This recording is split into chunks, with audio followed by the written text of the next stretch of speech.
Okay, are we ready here? Yes, we are. And a 1, 2, 3, 4. Hello, everybody. Welcome to the Life Point Table Talk podcast. My name is Jason. I'm here today with Pastor Katrina. I'm so glad to be here again. Glad to Love have it. you. And today we are continuing our Bible reading reflection. We are coming in at week 21. And today we are looking at 1Chronicles 3 through 22 and John 8 through 10. A lot to go over today, so we'll try to go quickly. Thank you, everybody, for tuning in and continuing to listen. And hopefully some of y'all are reading along as well as we go through the Bible this year. So let's go ahead and jump into it. We'll start in 1Chronicles. We're at 3 here. And so Chronicles has started off, did we get into the first two last time? We talked a little bit about it. Okay, so it starts off with mostly just genealogies here. Right. And so we got David. All the way back to Adam. And now we're at 3, so we've gone through all the way up to David, David's descendants, Solomon's descendants, Judah's descendants. That's in 4, 5 is Reuben's descendants, Gad's descendants. Okay, can we? I want to hit some highlights on some of these. Can I do that? Okay, sure. Chapter 4, the sons of Judah. Mm-hmm. It's very interesting in verse 9. Of all the sons of Judah, Jabez was more honorable than his brothers. But his mother had named him Jabez because it means he makes sorrow. How would you like to have that name everywhere you go? Right. Hey, your name, he makes sorrow. Right. But Jabez, listen to this in verse 10, called on the Lord, oh, that you would bless me indeed and enlarge my coast, that your hand would be with me. Notice this, and keep me from evil, that it may not grieve me. His name grieved him, made him look like he was evil. And it said, and God granted his request, and he became more honorable than all his brothers. He overcame the name that was put on him. Wow. Think about that. Some people have had words spoken over them. You'll never succeed. You'll never be nothing. And this is what happened to him. But notice, he called on the Lord. He said, enlarge me. I give myself to you. The evil that's come against me, deliver me from this. And God did. That's awesome. And he became the most honorable. So I just wanted to hit that. That's awesome. Chronicles, it seems like it's just descendants and genealogies, but then every once in a while There's a nugget. they'll throw in a nugget of a story there with extra information like you're talking about. Well, It's in amazing. chapter 5 too, this is interesting. Reuben was the firstborn of Jacob through Leah, and that's Rachel's older sister. You know, she was the one he didn't think he was going to have for a wife, and the father-in-law tricked him. But notice Reuben, it says about him, he defiled his father's bed. What did he do? He slept with his father's concubine, Bilhah, who was Rachel's maid. Not his mother's maid, Rachel's maid. And therefore, he lost his birthright as the oldest son. And when he did, Joseph then inherited the birthright because he was the oldest son of Rachel. Wow. So we don't realize that, and that's why Joseph got the coat of many colors. It was acknowledging, Reuben, you've defiled my bed. Therefore, your brother, who's the oldest of Rachel, will now get the inheritance. So I think that's another little nugget, okay? Awesome. So I just wanted to put that in there. Yeah, there in, we were in 5. Yes. Okay, it talks about half tribe of Manasseh, and really interesting. They settle in the land of Basin and Baal Hermon. That specific location comes up a lot. Throughout the scriptures. But notice about them, these 3 tribes transgressed against God, and look what's happened. Unfaithful to God. Unfaithful. Yeah. And Pul, the king of Assyria, carried him away. Yeah. But isn't that interesting that this happened? And Reuben, he's reaping what he sowed against Joseph. His lineage is getting carried away, just like Joseph did. It's Yeah. so interesting. Chapter 6, Levi's family record. Get into Levi's descendants. The Levites were carried out the priest's office. Yeah, and then it gets into a list of professional musicians. Yes. And it lists the people David put in charge of the music in the sanctuary, which is really cool. I think that he only had skilled musicians and singers. So the Levites were assigned performing music, and Aaron's descendants were in charge of the sacrifices on the altar. And it talks about Aaron's descendants as well. Right. Chapter 7, we get into more descendants. Yeah, these are all the sons of Jacob, by the way. This is Issachar's family record. Yep. Notice his sons were valiant men of might, 22,600 descendants in the days of David. Wow. So that's interesting. And then it's Benjamin, Naphtali, Manasseh, Ephraim. It just lists them one right after another. And Asher's family. And Asher's family, his sons were mighty men of valor, the chief of the princes, and they were apt to war and apt to be in battle, and there were 26,000 of them. These are warriors that came from his lineage. Yeah. Isn't that fascinating? We just have no idea what's happening with our lineage. It's just awesome. And so where are we at here? Here, chapter 8, Benjamin's family record. Descendants. Yeah, and then chapter 9. Oh, I think this one's interesting. Jerusalem's inhabitants after the exile. Yep, they go through the... They get carried away. Remember, they were carried into Babylon Descendants because in of their exile. transgressions. Yes. But notice who comes back. The priests, the children of Judah, the praisers. Benjamin, he's the youngest son. Ephraim and Manasseh return to Jerusalem. And the first thing they do is they begin to set up the house of the Lord. The first thing. And they had singers in the house of the Lord. Notice this, day and night. Can you imagine? They had to turn the depression that was on those people. And how did they do it? They put singers in the tabernacle day and night. So I think that's fascinating. And let's see here. Chapter 10. So we get into 10, and it really changes modes. Yes. So now we're up to Saul. It starts retelling, because the rest of this is stuff we've actually covered. Yes. But it's kind of like this happened before with Moses. One book tells a story, and then they retell it, but there's some extra notes in there. Right. And like Deuteronomy means the second telling. Yeah, so, it's a same story, but from a slightly different perspective. So there's some other things in here. So we start off in 10 with Saul's death. They retell the story of the battle with the Philistines, where Saul and his sons were killed, and Saul said his lineage was gone. All his house died together. Saul is wounded, and he decides to kill himself, falling on his sword. Now the people flee, and the Philistines come to live in the cities. Before that, it tells the story too, which is interesting. They took Saul's armor and his head. Oh, I know. And they took it to their temple, and they hung his head in the temple of Dagon.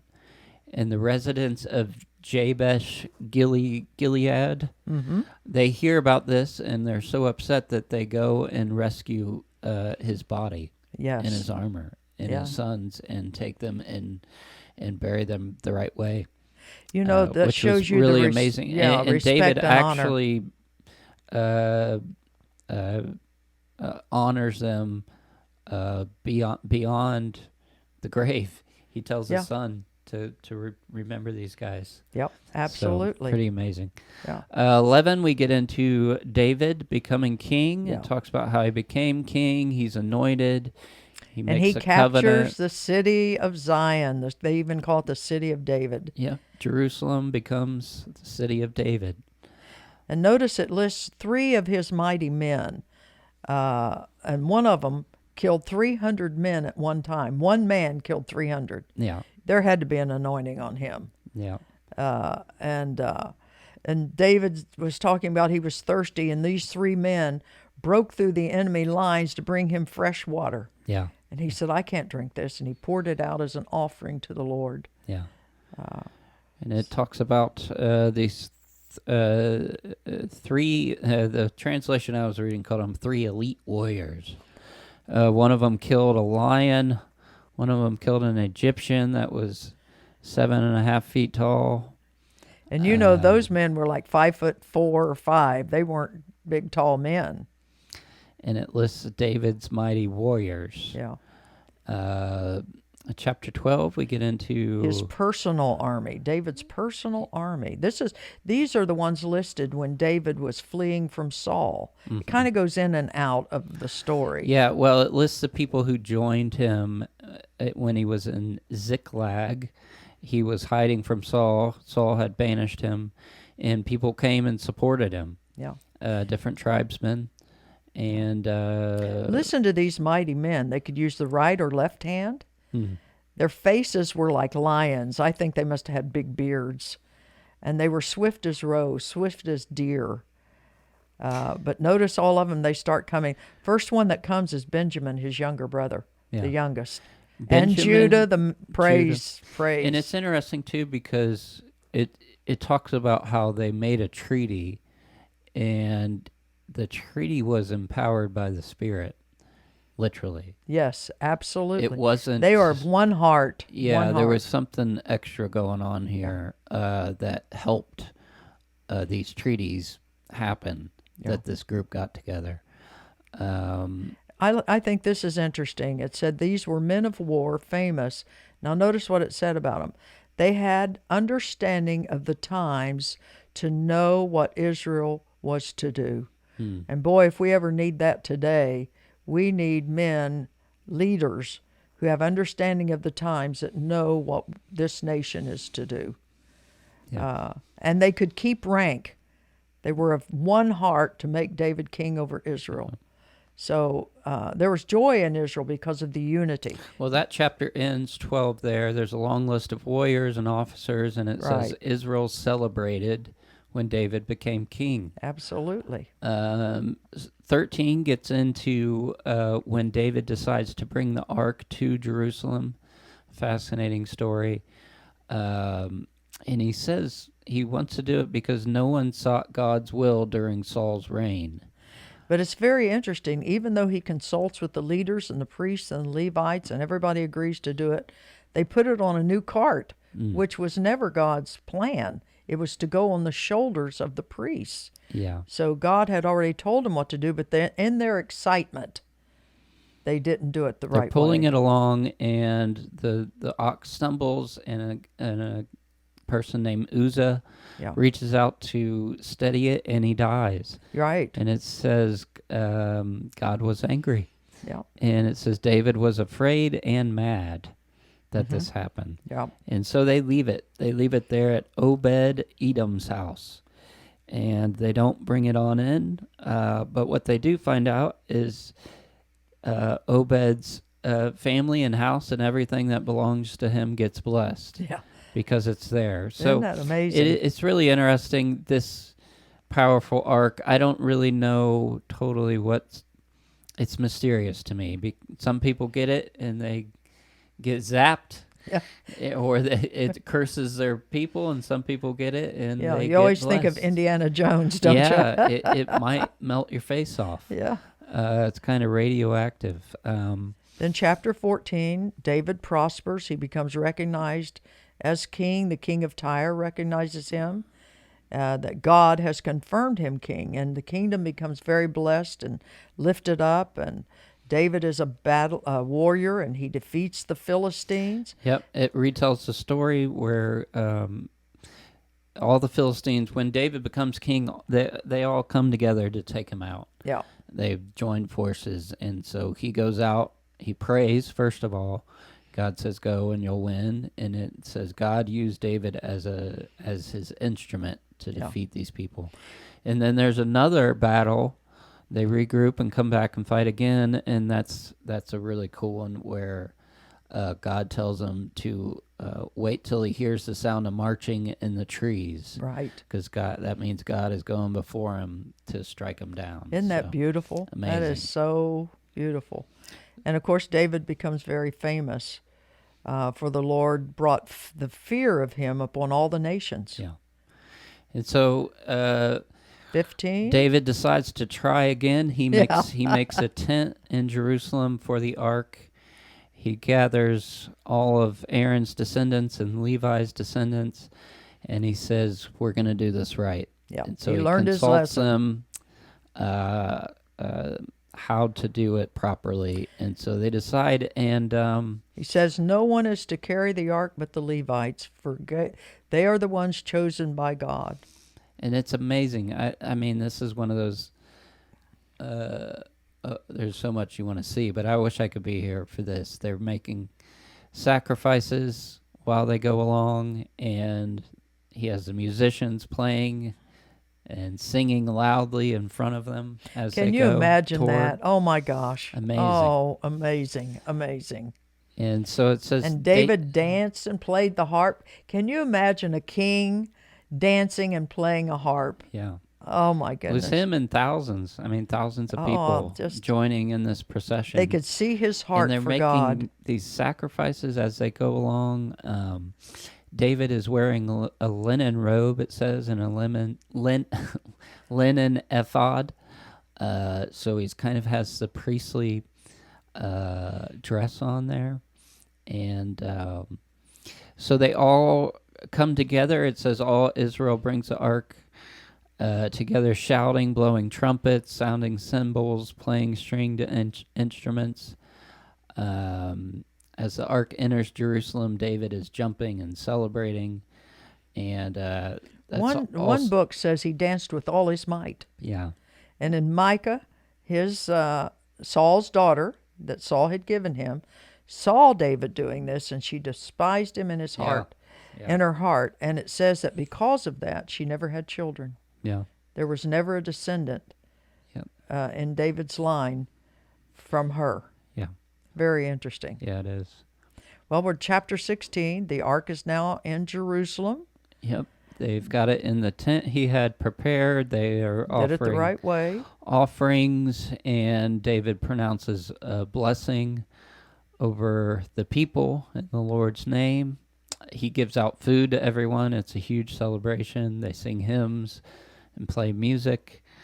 And then it lists a song. Isn't this a fabulous song? He makes a song of thanks to the Lord, and it's a really long song. It's really cool. It is beautiful. It's beautiful. It's really a psalm for that occasion that he gives to the musicians. Said, "Sing to the Lord and remember his covenant is to 1,000 generations. Great is the Lord and greatly to be praised. Give the Lord the glory due his name. Bring an offering and come before him. Yeah. Worship the Lord in the beauty of holiness." Oh my goodness, it just goes on and on. It's just beautiful. Yeah, beautiful. It really is. And it ends there with David appointing worship leaders and assigning people for roles in worship and putting people in charge of the music for. It wasn't the temple, but it was the tent that was like the temple for them at that point. So that leads us into 17, and David is really wanting to make God's temple. God promises David through the prophet Nathan that his son, first he will build David's dynasty, and from his family, and one of his sons will build the house of the Lord. Right. David realizes he's not going to build, but yet he has a prayer of appreciation. Yeah. And he says to the Lord, he's humble. "Who am I that you brought me this far?" And he worships the Lord. "Lord, there's none like you." And then he's thankful. "You chose your people, Israel, as your own." And then he goes in agreement, "Let your word be established and your name be magnified." So he didn't get mad at God. Yeah. He just said, "That's fine with me. As long as it, one of my descendants will do it, my sons, that's fine." Yeah. And so chapter 18. Look at his military success. Oh my goodness. David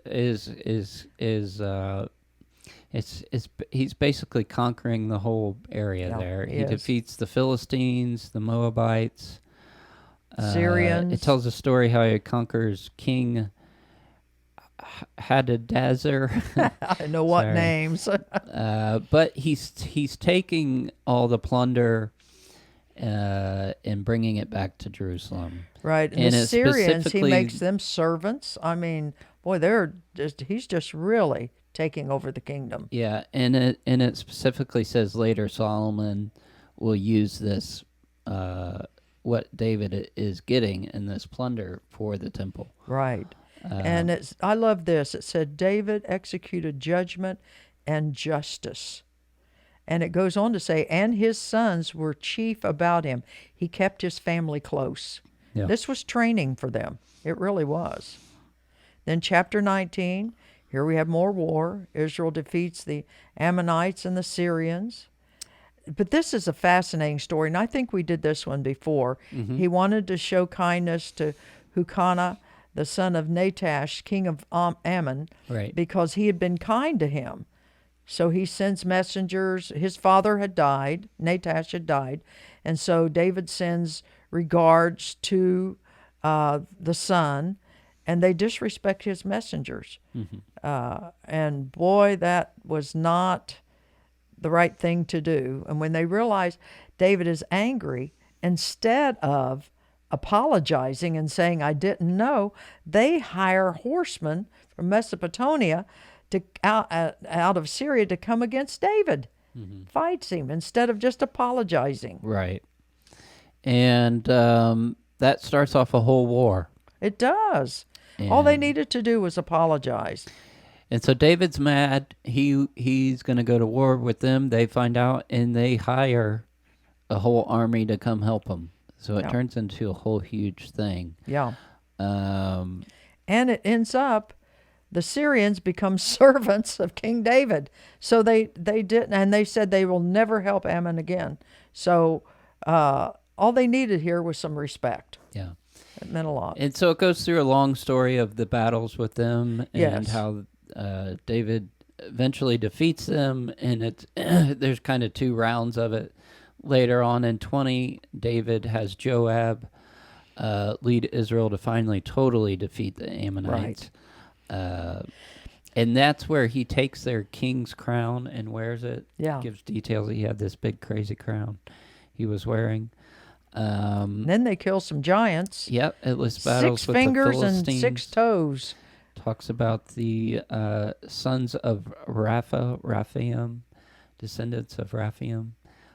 Killed Goliath's brother. Well, he's still taking out Goliath's family, isn't he? Yeah. Still doing it.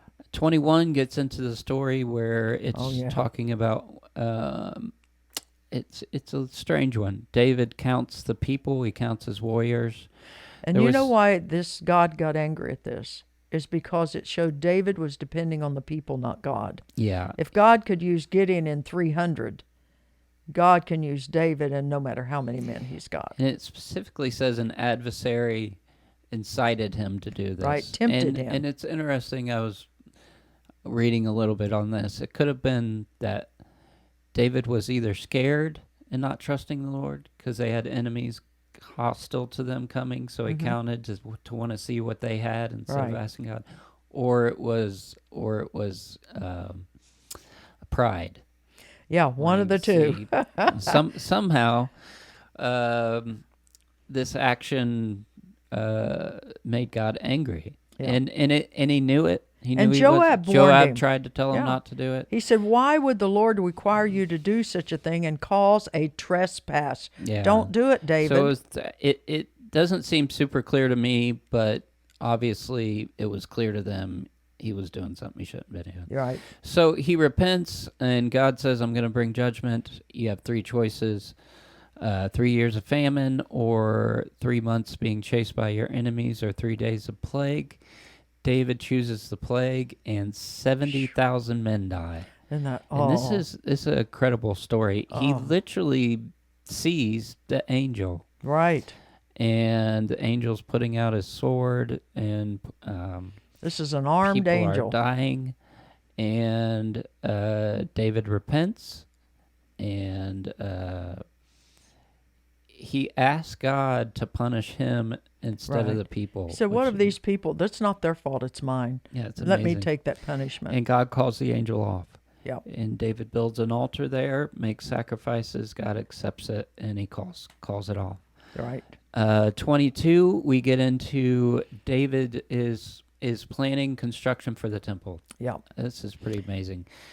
He is not allowed to build it, but he makes all the preparations for it. He totally makes this possible for Solomon. And Solomon's just 20 years old, and he's going to become king. Yeah. Solomon calls himself a child. Yeah. And David tells the people that he's going to need help. Right. And so David is the one who starts appointing stone cutters, right. People to make the stones. It says David makes extensive preparations for the temple. He charges Solomon to build the temple, to finish it. Right. And then it talks about how he really wanted to build it, but God said no because he had spilled too much blood. Right. I think that's really interesting. But his advice to his son is beautiful. Set your heart and soul to seek the Lord. Then arise and build the sanctuary of the Lord God. So he said, what was the first thing he was to do? Set your heart to seek the Lord. What counsel? Yeah. Then build. Arise and build. Yeah. So it's beautiful. Wow, hey, we finished pretty quickly, didn't we? Yeah. We did good. And so that's where that one ends. It ends with David charging Solomon to seek God wholeheartedly and to build the temple. Yeah. And to bring the ark into it. Right. And so that is where we're at in Chronicles. That was 22. And so we're going to jump over to our New Testament reading in John, which is fantastic. Oh my goodness, this is so much red letter. We are. And when I say red 10, letter, these are some of my favorite passages here. So we start off here in 8. Jesus is teaching early in the morning in the temple courts, and the Pharisees bring a woman who has been caught in adultery, and they say the law of Moses says we should stone her. What do you say? And it specifically says they're trying to trap him. Sure. It was really a trick. They really didn't care. Jesus was writing in the ground. He acted like he didn't even hear them. And they kept messing with him. They wouldn't leave it alone. So he finally stands up and says, "Whoever among you is without sin, let him throw the stone first." And when they heard this, they were convicted by their conscience. And they left one by one, beginning with the oldest. And Jesus is left alone with the woman. I mean, amazing. It is. Amazing. Wouldn't you like to know what he wrote? I would love to know what he wrote. Yeah. That's kind of kept a secret from us. But I love what he says to the woman. Where are your accusers? Mm-hmm. And she says, no man. She looks and nobody's there. And Jesus, neither do I condemn you. Go and sin no more. Wow. Amazing. Amazing. It is amazing. Then Jesus, the light of the world, the next 12 through 30, he starts. I didn't realize until we talk about this, Jason, how plain Jesus really did tell the Jews and the Pharisees, I'm the Son of God. Look how clear he is. Jesus said, I am the light of the world. He that follows me shall not walk in darkness. And the Pharisees say, your record's not true. And he said, my record is true. It is written in your law that the testimony of 2 men is true. So here are the 2 men. I and my Father who sent me bear witness of me. Right. Yeah. Boy, how clear can you get? Yeah, how clear can say you you're get? the only one talking about yourself. No, I'm It's not. like, no, it's me and the Father. And a lot of this goes. These chapters is a back and forth with Jesus, with the Pharisees or with the people, which is really fascinating. Mm-hmm. And I think he was clear, but it does seem like sometimes he has a way of talking in a mysterious way or something, where there's like Parables. the parables. Like, what is he really saying? You know why? A parable goes not to the mind but to the heart. And this is what he's doing. What he's saying is not just going to their mind, it's going to the heart. Jesus said, if you believe not that I am he, you shall die in your sins. And the Pharisees say, who are you? Yeah. Who are you? He says, I'm even the same that I said to you from the beginning. Yeah. And they were like, what? What? Yeah, this whole sequence is amazing. Because I think you start to see, and for me, I really geek out on this because this guy is otherworldly. He's not from this planet. Yeah. And he's literally trying to tell them that. He is telling them I'm that. not from here. Yeah. You don't know where I'm from. Yeah. And you don't know where I'm going. Like, who are you? Who is this guy? And this is interesting. He said, when you've lifted me up, which is the cross, then you will know I am he, and that I do nothing of myself, but as my Father has taught me. Yeah. And it said many believed. So there were people believing. Yeah, it was a mix. It seems like a mixed crowd there. Yeah. Some were wanting to kill him, some were unsure, and some were believing. Yeah. And so he talks about going away. I'm going to go away, and you can't go where I'm going. That's what I mean, that kind of talk. Yeah. They're literally going, is he going to kill himself? What's he talking about? They're like not getting what he's saying. Right. And in this part, he says, you're from below, I'm from above. Okay. It's just like, I'm an alien from somewhere else. I think it really was. I think he really threw everybody off when it really came down to it. Right. They had to go by faith, and they didn't want to.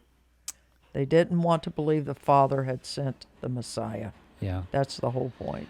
So, we're at the truth will set you free there. Right. And the Pharisees say, we are of Abraham's seed, and we've never been in bondage. And then Jesus says, if you commit sin, you're a servant of sin. But if the Son sets you free, you'll be free indeed. And he said, I know you're Abraham's seed, but you seek to kill me because my word has no place in you. But this is very interesting. The Pharisees go on to say, Abraham is our father. And Jesus says, if you were Abraham's children, you would do his works. And then they say to him, notice what's still following Jesus. We were not born of fornication. This is hitting Jesus and Mary. I wonder how much Mary suffered from these accusations. Interesting. When you married Joseph, you really were already pregnant. We all know that. Yeah. And Jesus had to carry it, and Mary had to carry that her whole life. Jesus goes on to say, if God were your father, you would love me, for I proceed from God. I didn't come by myself. He sent me. You cannot hear my word, for you are your father. Notice who he says, the devil. You're your father, you're the devil, and you do his lusts. He was a murderer and a liar from the beginning. And then the Jews accuse him. You have a devil, not us. Mm-hmm. He said, I don't have a devil. I honor my Father, and you dishonor me. If a man keeps my sayings, he shall not die. Then the Jews said, now we really know you have a devil. Abraham is dead, and the prophets. And Jesus says this, and I know this threw him off. Your father Abraham rejoiced to see my day, and he saw it and was glad. And the Jews said, you're not even 50, and you've seen Abraham? And this gets them. Before Abraham was, I am. Yeah. And they knew exactly what he was saying then, because they took up stones to kill him for blasphemy, saying that, he's equal with God. And it said he hid and went out of the temple. Listen to the discourse. I'm telling you, he was letting them know he was the Son of God. He was the Messiah they were looking for. Yeah, and so amazing there. Before Abraham was, I am. I love that. So that ends chapter 8. Jesus hid and left. Chapter 9. Jesus and his disciples are walking past a blind man, and they ask him if the man sinned or his parents sinned that made him blind. And Jesus says, no, neither. But because of his blindness, you're going to see a miracle, God's work Yep. in him. But this tells you not all sickness is from sin. Now, notice Jesus heals this man, but in a very different way. Said he spit on the ground, made clay from the spittle, and anointed his eyes. We could call that the spittle ministry, you know. But notice Jesus had different ways of ministering to people. And he told the man, go wash in the pool of Siloam. And the man did, and he returned seeing. And the people wondered if it was the blind man. Said, are you the blind man? He said, yes, I'm him. And they said, well, who did this? And he said, Jesus. So notice what the people do. This was on the Sabbath, remember. A lot of Jesus' healings were on the Sabbath. They take the man to the Pharisees, saying, Jesus healed him on the Sabbath. That is so interesting to me. Not rejoicing that he got healed. They take the blind man, who now sees, to the Pharisees and said, Jesus healed him on the Sabbath. Yeah, and it's interesting. They keep questioning him. They say, we know Jesus is a sinner. And he says, I don't know if he's a sinner. All I know is I was blind, and now I can see. That's right. And they even call his parents. And his parents said, he's of age, ask him. yeah, They didn't want to get in trouble. Eventually, they kick this guy out of the synagogue And that is because he something. won't throw Jesus under the bus, too. Right. And it's really interesting. Jesus hears about this and goes and finds him. Yeah. Goes and finds the guy and kind of questions him about his faith. And the man puts his faith in Jesus. Yeah. Do you believe I'm the Son of God? Yeah. And he said, Lord, I believe. And he worshiped Jesus. That's powerful. Powerful. And then that ends him telling the Pharisees he came to give sight to the blind. And really interesting that Pharisees say, are you saying we are blind? We're not blind. And Jesus says, if you were blind, you wouldn't be guilty. But you say you can see, so you are guilty. Whoa. Really interesting there. They couldn't plead ignorance, really. No, they with couldn't. the way they were acting. Here's a man that's been healed, and they're saying, oh, you've done wrong on the Sabbath. It's amazing. Yeah. So we get into 10. Jesus is talking about, he's using, referencing sheep. Yeah, he's the sheep, good shepherd. Knowing his voice, and the analogy of him as the shepherd. And a door, he uses a gate analogy that those who come through him will find pasture. It's where he talks about the thief comes to rob, kill, and destroy, but I come that you would have life and have it fully. Yeah. And if we would realize this, he goes right on after that and says, I'm the good shepherd that gives his life for the sheep. That's why you can have abundant life. He said, I'm not like the hireling who sees a wolf and flees. Yeah. So the Father loves me because I lay down my life to take it up again. Yeah, and it talks about, he's talking there, no one takes my life, I give it willingly. Yes. I have the power to give it and the power to take it back, because the Father told me to. Many people are saying he has a demon, but there's also many saying he can't be because he's doing all these good miracles. Right. Obviously, these are good things. He's given sight to the blind. Yeah. Jesus is in Jerusalem for the Temple of Festival. They're asking him directly to tell him if he is the Messiah. Tell me plainly, are you the Christ? And he says, I have. I told you, and you didn't believe me. Yeah. But I love this part. So believe the works that I do in my Father's name. Yeah. Whoa. But notice he goes right back to talking about sheep. You don't believe me because you are not of my sheep. Yeah.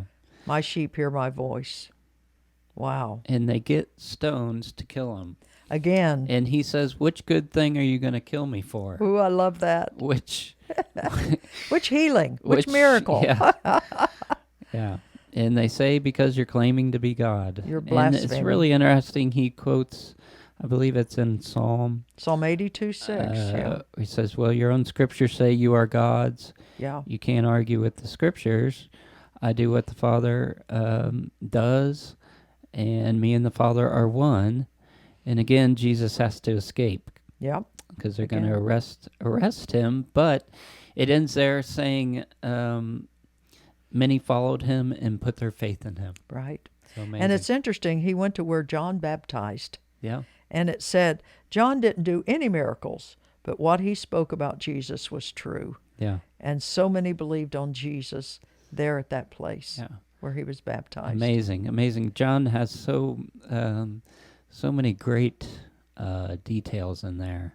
These back and forth Yes, he with the does. Pharisees and the people, and it's really revealing, I think, about the person Jesus was. People, it was like a great revealing came out. Yes. People either thought he was crazy or had a demon, or he was for real, or they wanted to kill him. Yeah. Well, this has been eye-opening to me, and I've been a Christian many years, of how plain Jesus made it. I am the Son of God. Yeah. And I give you a choice. Yeah. And there were many who believed. Yeah. But the traditions of men caused many others not to believe. Yeah. Don't let our traditions keep us from believing. Yeah. So amazing. That ends our portion for this week. Thank you all for listening and tuning in. Keep following with us and reading along, and we will be back at it next week. God bless you. It's been wonderful to be with you. Have an awesome week, everybody. All right, bye.